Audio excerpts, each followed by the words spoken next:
ni le JT. L'ISNA est une université en ligne offrant une formation de qualité internationale. ISNA vous présente miavaka foana miaraka amin'ny tsinotsiny vaovao matsiro sy mikarepoka aok'izany tsinotsino fonosana vaovao manolotra anao ny le JT.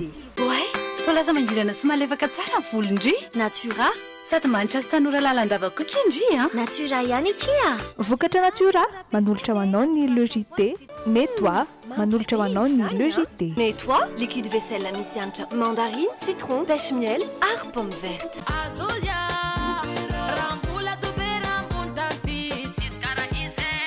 Azolia, leite-beira tsy misy karaha izy. Manolotra anao ny le JT. Paperline, le choix de votre succès. Telma, safidiko numéro 1 malagasy manolotra ho anao.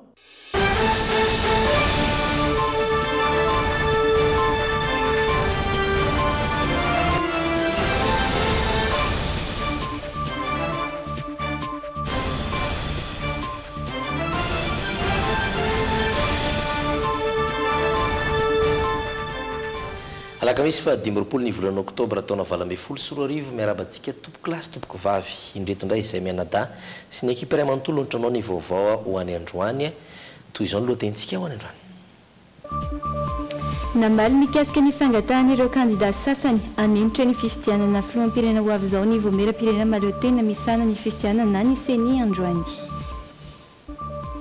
Tany amin'ny distrika ny Fenarivo Est, inspecteur de police miisa telo indray no niaran'ny fitsaram-bahoaka androany.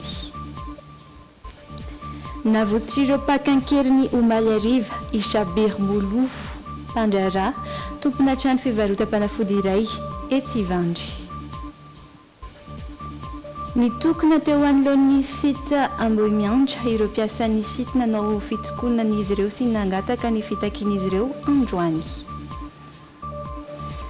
Any ivelany, voanjo teny amin'ny fitsarana indray ny filoha frantsay teo aloha, Nicolas Sarkozy. Manasana indray ary anaraka hatramin'ny farany fotoanan'ny fampalalam-baovao isika amin'ity androany ity. Atombontsika avy hatrany mahakasika ny fifidianana ny alaune. Paperline, le choix de votre succès. Vibrez au rythme des couleurs Orlac. Trouvez Orlac partout à Madagascar. Ny lokon'ny vaovao miaraka amin'ny Orlac.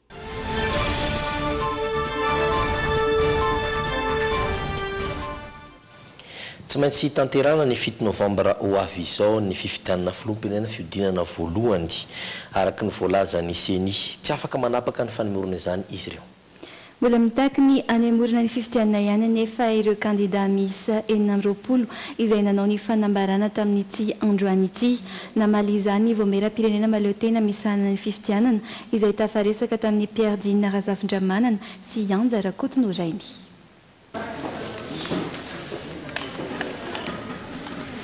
Nandiso ny fanambarana ireo kandida 420 tetsy amin'ny CCI vato ny seny androany. Izy ireo izay milaza fa efa misy bilita-pifidianana voamarika mialoha antony tsy aneken'ireo kandida ireo hirosoana amin'ny fifidianana. Milaza mazava tsara nefa ny seny androany fa miroso amin'ny fanatanterahana ny fifidianana amin'ny 7 novambra izao i Madagasikara. Ny tsipaka tanteraka ny filazana fisina bilita-pifidianana voamarika mialoha ny seny ary ny antso ny tsirairay mba tsy anaiko voerebereby ny fanambaran-jizo. Sy marina ny bureau de vote fictif. Sy marina ny hoe lisy mpifidianana zao sy zao indrindra bulletin de vote précoché dia zavatra anankiroa ny zavatra lazaiko za président senia hoe teto amiko fa fantatro ny bureau de vote ny bulletin de vote osika sy ny bulletin de vote tena izy fantatro le izy fa ny faharoa zay adinotsika tsy ety mihitsy zany bulletin de vote précoché zany satria ny antony bulletin de vote rehetrarehetra ilatsako nature dia co-signature ny membre de bureau de vote anankiroa zay vao tafiditra ao natureny izy ary zay vao valable izy zany ka noho izany ajanony re tompoko ny famila volana saim-bahoaka fa tena tsy mety mihitsy le trangan-javatra zay mitranga zany. Fa ny manana ny fifidianana madio sy mangarahara izay hatrany no tanjona efa napetraky ny seny hatr'izay efa nisy ny fifanakalozana teo aminy sy ireo kandida ho filoham-pirenena rehetra na ny solotenan'izy ireo sy ny fijerena antsakany sy andavany lisy-pividianana ka tsy vahaolana intsony hatreto ny anemorana izany. Zao a demokrasia tsika dia enotsika daholy a ny hevitry ny ankilany a ny hevitry ny andaniny zany, tsy misy olany zany zavatra zany.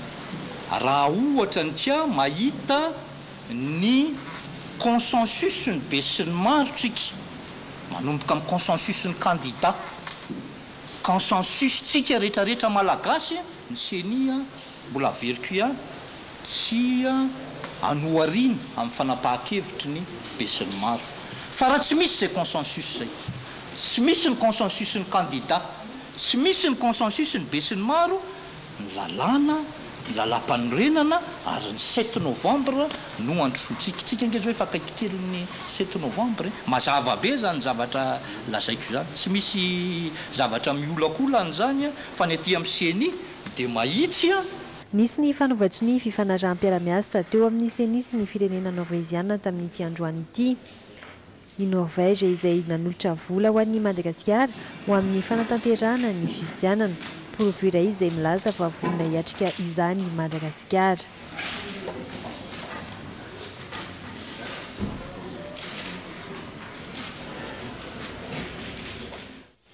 Ankoatran'ny Norvège dia nanampy ara-bola tamin'ny alalan'ny SACEM ao amin'ny fikarakarana fividianana ihany koa i France. Fa hitsankilana dia nitondra ny fomba fijery ny manoloana feona amin'ny be-pirenena ny taon-candidat sasany. Teny amin'ny sisy Ivato androany ny Prime Ministre lehibe ny gouvernemanta. Nambarany lehibe ny gouvernemanta fa rafitra efa nampiary ny Madagasikara hatramin'izay ny fanavaozana isan-taona ny lisy-pividianana ka tsy tokony ho 12 andro mialoha ny fividianana vao hisy ny fanakianana momba izay lisy-pividianana izay. Tena nitoerana nanangana ny vaovao mahakasika izay miary Sorojo Ravaka sy Stéphane Rakoto Malala. Malalaka ny fanehoan-kevitra eto Madagasikara, saingy tokony anatin'ny fanajana ny lalàna no anaovana izany. Io no nambaran'ny Prime Ministre Christian Tse raha naneho ny heviny momba ireo kandidata nikarakara fiaonam-be-pirenena teny amin'ny CCI Ivato androany. Nanao soni izay fifanarahana izay dia raha tsy diso afa dia 40 amin'ny fahafantarako azy 70 ny candidat.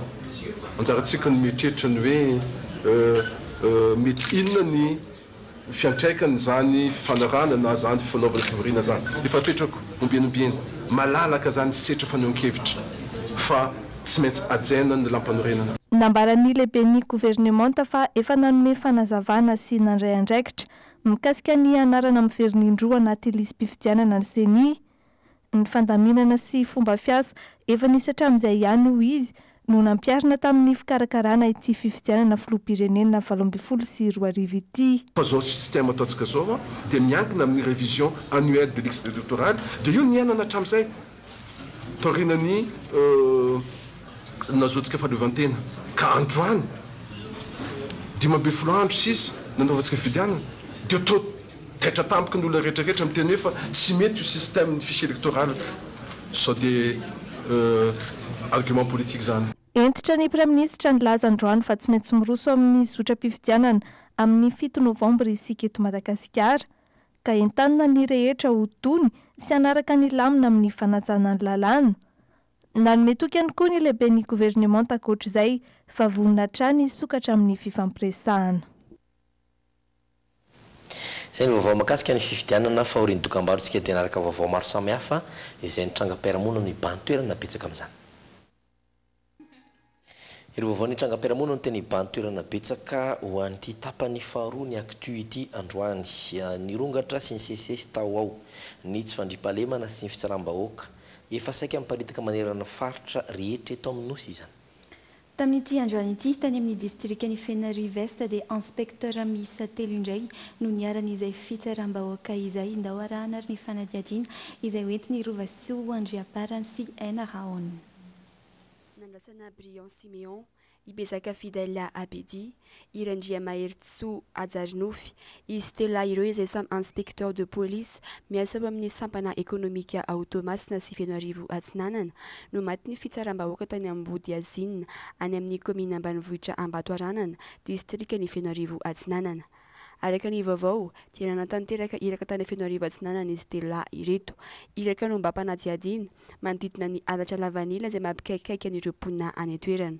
Tonga nanatanteraka fanadihadina tamin'ny mpandraharaha lavanila iray izy ireo ka ity farany no ny antso fokon'olona no ny fiahiahiny ireto mpitandro ny filaminana nanao fanamiana sivily ireto ho mpisandoka ka ny afara tamin'izao famonoana izao. Mbola tsy fantatra mazava kosa etsy andaniny hoy ny avy eo anivon'ny polisy pirenena ny antony namonoana ka nafaty ireto polisy ireto. Manentina ny malagasy rehetrarehetra, manentina mpanao politika rehetrarehetra ao anaty ny sotram-pifidianana antsika amin'izao fotoana izao. Ilaina ny fitoniana, ilaina ny ametrahana izay lamina izay manaja ny ritsan-tena rehetrarehetra ao anaty indrindra mandanana. Efa misokatra ny fanadihadiana rehefa naterina any amin'ny fianakaviany ny razana. Tsy voafehy intsony ny atezeran'ireo tantsasy ireo mpandraharaha any amin'ny distrikan'ny Fianareva Ouest noho ny alatra lavanila ny sesesy. Ireo kolikoly hita any amin'ny ambaratonga pahefana rehetra ary indrindra ny fisolokina sy ny tsy fandriam-pahalemana any amin'ity distrika ity. Indray mbava mahakasika ny fahatrarana sokatra tany Betinjaka Toliary izay araka nambara teto moa dia nahemitra ao an-androany izay fitsarana ity raharaha ity izay. Fantatrary araka ny didina avoaka ny fitsarana tany Toliary dia voasazy 9 taona tranomaizina sy 9 taona tranomaizina sazy miantona ireo tompon'andraikitra ary voasazy ihany koa 12 tapitrisa ariary arakaraka ny sazy nomena ireo olona izay voaheloka tamin'ity raharaha ity.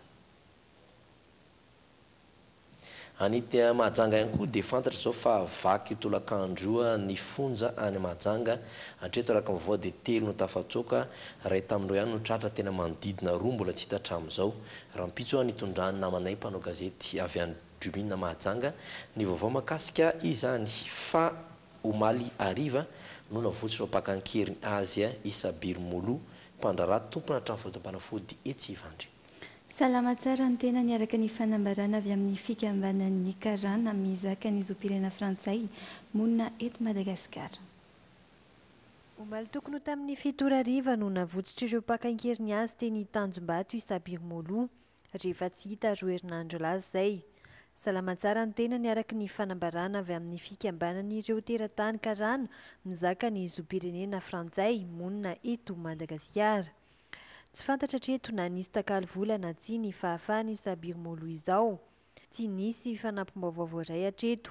Raha tsy aivina, lehilahy 5 misarotava no nakan-keriny any Isabiry Molo teny amin'ny toeram-ponenany tetsy Ivandry ny 13 oktobra lasa teo ary tsy nary ny asam-baovao nanomboka teo ka hatramin'ny omaly ariva. Ny tenany izay tompony trano fivarotam-panafody iray tetsy Ivandry.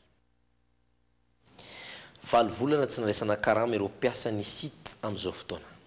Ny tokony teo anoloan'ny site Ambohimiandra ireo mpiasa nanao ny fitakian'izy ireo ankoatra ny tsy fandoavana ny karaman'izy ireo dia nampidiran'ireo mpampiasa azy ho fiatoana asa ara-teknika na chômage teknika izy ireo amin'izao fotoana izao araka ity vaovao ety ny Fenoaza Arianina sy misy Razafinjatovo ity. Niodina an-tsakasy andava ny asa teto amin'ny site Ambohimiandra hatramin'izay na dia tsy nandray karama azy ireo mpiasa. 7 volana katroka ny asa maina ireo mpiasa izay manodidina ny 50 manerana ny nosy mivondrona anaty toeram-piasana 440. Tamin'ity taona 2024 sy 2025 ity dia mbola tsy nandray karama hafa tsy indray mandeha izay tamin'ny volana Mey izay karama volana Janoary no nomenanay tamin'io. Hatrany amin'ny voalohany moa dia ny fanazavana dia hoe mbola tsisy ny vola izay moa ma-ONG anay izany dia miara-miasa amin'ireo mpiara-miombona antoka dia hoe indraindray ohatrany hoe tara ilay fandoavana ny vola tokony ho azonay dia ohatr'izay ilay izy nefa ny raha mitatra 7 volana kosa angamba tsy antsony ny olana satria misy fotoana izay mare hoe misy vola voaloha nefa ny dia tsy atao vaindondra ratsy lahara-pahamena mihitsy ny karamanay. Amin'ireto mpiasa ireto dia famonoana ny sita no tian'ireo mpampiasa atao. Izy ireo izay efa noezana nantsona fa tsy nahazo navaliny mahakasika ity raharaha ity. Tsy anasy ireo mpiasa ankehitriny fa anatin'ny fiatoana asa ara-teknika na chômage teknika izay napetraka ireo mpampiasa ho 3 volana. Izay dia mbola mpiasa sity manana kontra ara-dalàna. Raha hitady vahaolana izy inona vahaolana konkonono zareo hoe ho alefa chômage teknika ankeriny zany izay io. Zany hoe efa 7 volana ianao tsy nandray karama efa torana dia chômage teknika indray ianao 3 volana renouvelable telo volana osisy dia zany hoe olona efa torana efa ho faty zany daroana vaty be indray ny lohany tsy izay rery zany ny maty izy fa fianakaviana sy ny rehetrarehetra. Nesorin'ireo mpampiasa omaly alina ihany koa ny soratra famantarana ny site ary nohidin'izy ireo ny vavahady ka tsy afaka niditra tao amin'ny faritry ny site ireo mpiasa nanao fitokonana fa teo amin'ny arabe. Tsy farana ny fangatan'ireo mpiasa raha tsy voava araka ny tokony ho izy ny olan'izy ireo raha ny fanazavana. Eo amin'ny pejy ny fampianarana kosa indray. Aorian'ny fahafahana baccalauréat dia samy miezaka mitady izay lalam-piofanana na sampam-piofanana ahafahany manohy ny fianarany ireo mpianatra ankehitriny. Misy amin'izy ireo no tsy ampiany ny ray aman-dreny mihitsy toy ny Itsany Andrialain'Andriamasy sy Zora Andriatsalama androany. Avy any fandriana hiery sy ny rainy no sendra nandalo teto an-drenivohitra ka naroatra hijery izay fianarana mety ho any hery izay vao afaka baka teknika teo. Dia izay misy vao andehanana teo zerijerevana izay zava-misy aty ka hatra fa vao izao misy nandeha aty. Any zany avy any ambanivohitra mba sendra nanao vakansy eto e, avy any fandriana. Dia eto zany any vao mahalala hoe inona ny any ity zany mba zava-dehibe ho anay satria any tsy misy fampahalalam-baovao mihitsy. Tanora maro izay vao nazo ny diplôma baccalauréat mariky ny fahafahana manohy fianarana eny amin'ireo sekoly ambony miankina sy miankina fanjakana ihany koa no hitanay vezivezy niezaka nitady izay fianarana mety amin'ny androany. Miditra any amin'ny droit angambany gestion. Manao gestion. Tiako ny manao resaka manao agronomie. Ny lalàna eto amintsika ohatran'ny fandraisako azy somary goragora kely dia nefa ny ilaina be le fahaizana lalàna. Manao comptabilité. Eritreretra efa mahita asa narina. Ie. Anangana entreprise ho ana manokana ho an'ny tenako. Maro teo ireo tolotra misy amin'ny alalan'ireo hetsika izay izana karakaraina an'ireo tanora ireo. Samy miezaka mampalala ny sekoly avy raha teo ireo mpitantana. Dia mampiavaka anay amin'ity taon'ity misy partenariat zany accord de partenariat amin'ny Royaume-Uni. Zany hoe mpianatra zany raha mahavita licence aty aminay dia afaka mianatra any Angleterre zany dia misy université 10 any mandeha andreo dia izay daholo mikarakara ny atota taratasy sy ny andehanan'ireo sy ny momba an'ireo any amin'ny toerana any dia afaka miasa any koa zareo avy eo. Zay fampianarana anglais. Le izy accent américain. Araka ny ahafantaranay hatramin'izay dia ao anatin'ny 12 semaines 3 mois io dia mafeta teraka ny conversation quotidienne. Zay zany mbola mampiavaka anay hatramin'izay ka hatramin'izao dia mbola mipetraka foana izay hatramin'izao. Andro mpianatra izay tsy mbola nahita ny toy ny fianarana ataony dia misy hetsika roa eto an-drenivohitra amin'izao fotoana. Ny iray eny amin'ny esplanade Ankatso izay natokana ao sekoly ambony Université Mpanjakana ary ny iray kosa eny amin'ny village Varomtapenaka izay ampiratiana ao sekoly ambony sy fitoeram-pampianarana tsy miankina amin'ny Fanjakana. Araka izany dia miroso amin'ny fitadiavana fianarana ireo vao afaka ny fanadinana baccalauréat farany teo. Anisan'ny be mpisafidy ho an'ny Antananarivo renivohitra dia ny université eny amin'ny Antananarivo renivohitra amin'izao fotoana izao izay mikarakara hetsika lehibe ampahafantarana ireo lalam-piofanana sy sampam-piofanana misy eny amin'izy ireo ihany koa. Vonina andray ireo mpianatra vao fampanadinana baccalauréat farany teo sy izay efa manana diplôma baccalauréat ny Université d'Antananarivo ho an'ny taom-pianarana 2024 sy 2025. Anisan'ny mampiavaka ny Université Mpanjakana ny fananana lalam-piofanana maro samihafa afaka hisafidianan'ny mpianatra. Dia misokatra androany fa 4 ny volana oktobra dia mitohy rapitso 5 ary mifarana amin'ny 9 ny volana oktobra zao zany ny salon de l'étudiant ety amin'ny Université Antananarivo. Salon de l'étudiant zany zay ampiratina ireo lalam-piofanana sampam-piofanana vokarin'ny Université Antananarivo. Tanjon'ny salon tsy inona dia ny hoe akoatran'le hoe fampiratina ireo lalam-piofanana sy vokam-piofanana mety ho hitany ety amin'ny lalam-piofanana sampam-piofanana mety ho hitany ety amin'ny Université Antananarivo dia misy sampadraraha manokana ao zany manome torolalana sy tondrozotra ahafahany misafidy ny lalam-piofanana zay mahavaly ny fiofanana ataony ahafahany manomana sady ny asa zay ho ataony ao aoriana kely ao. Tonga marobe ireo tanora hijery sy hamantatra ny lalam-piofanana izay mety amin'izy ireo. Ao ireo efa tapa-kevitra amin'ny lalam-piofanana ho arainy fa misy kosa ireo mbola andalam-pandinihana. Dia vao afaka baka dia tsy maintsy manontany momba ny étude à faire ao aoriana. Mbola mitety dia efa travail social ny tena manitony. Tady zavatra tokony atao, zay ohatra filière tokony ataonao Mieritreritra hanao communication na 3 mba te hiditra atao amin'ny anao concours atao Ankatso. Gestion zany eritreretiko atao. Lalam-piofahana efa nisy ary noavaozina ny fianarana lalàna sy siansa politika ho an'ny Université Ankatso. Tsara ny vokatra ho an'ny taom-pianarana farany teo raha ny fanazavana satria niakatra ny taham-pahafahan'ireo mpianatra ho an'ireo taona rehetra noho ny fametrahana tsikelikely ny rafim-pampianarana LMD. Ny vaovao ny ivelany kosa dia any Frantsa no alentsika androany. Tamin'ity androany ity dia vao antsy teny amin'ny fitsarana indray ny filoha frantsay teo aloha Nicolas Sarkozy isan'ny hampangana azy amin'izany ny tsy fanarahany lalàna tamin'ny fampiasana vola mihoatra ny tokony ho fetra mandritra ny fampielezan-kevitra ny taona 2024 tany an-toerana. Niverina teny amin'ny fitsarana ao Paris indray ny raharaha Pygmalion tamin'ity androany ity na ny fitsarana ny filoha teo aloha Nicolas Sarkozy izy izay voaroroa io nahazo famatsim-bola tsy ara-dalàna tamin'ny fanatontosana ny fampielezan-kevitra tamin'ny taona 2024. Fiantsoana indray izay namaly ny fangatany Nicolas Sarkozy tamin'ny Bran ny mpampanao-lalàna ity efa 12 volana lasa izay no efa fantatra fa meloka ity filoha frantsay teo aloha ity ary nisy ny pirofo mazava tamin'izany fa nampiasa vola mihoatra ny tokony ho izy nandritra ny fampielezan-kevitra ny fanandrinany tamin'ny François Hollande ity filoha frantsay teo aloha ity. Fantatra tamin'izany fa mitetina 20 tapitrisa euro ambony tokony ho izy ny volany nampiasainy nandritra ny fampielezan-kevitra fifidianana filoham-pirenena tamin'ny taona 2024.